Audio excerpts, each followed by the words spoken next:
அனைவருக்கும்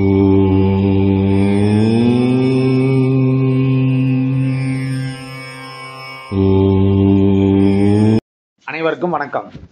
உலக பொதுவேதமான இந்து வேதம் 11 சித்தர்களாலும் 18 படி கருப்புகளாலும் அவருடைய தாய்மொழியும் அண்டபிறண்ட அருளுலக ஆட்சி மொழியுமான அருளூறு தெய்வீக செந்தமிழ் மொழியில்தான் இருக்கின்றன.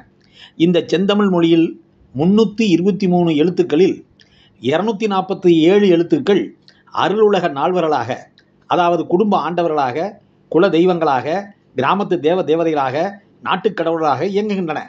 மீதி உள்ளதில் 75 எழுத்துக்கள் முத்தி ஓம்பல், ஐந்தி வேட்டல், ஏந்திரீகம், தாந்திரிகம் எனும் 3, 5, 8, 10 எனும் 4 வகைப்பட்ட அருளாற்றலை விளைவிக்கும் சாதனங்களாக இருக்கின்றன.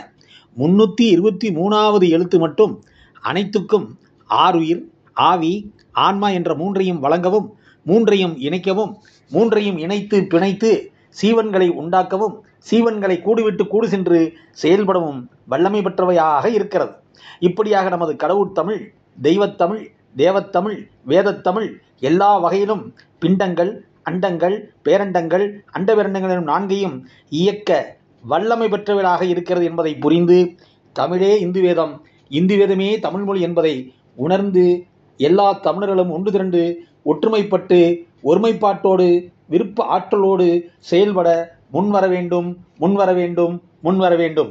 தமிழ் மொழியின் விழிச்சியே இந்து மத விழிச்சி, தமிழ் மொழியின் செழிச்சியே இந்து மத செழிச்சி என்ற பேருண்மையை ஒவ்வொருவரும் உணர வேண்டும்.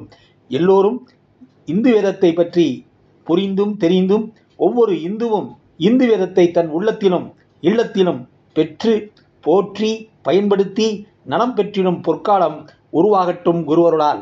சிந்திப்போம், செயல்படுவோம், உலக அருளாட்சி அமைப்போம். ஓம் திருச்சிற்றம்பலம். ஓம்.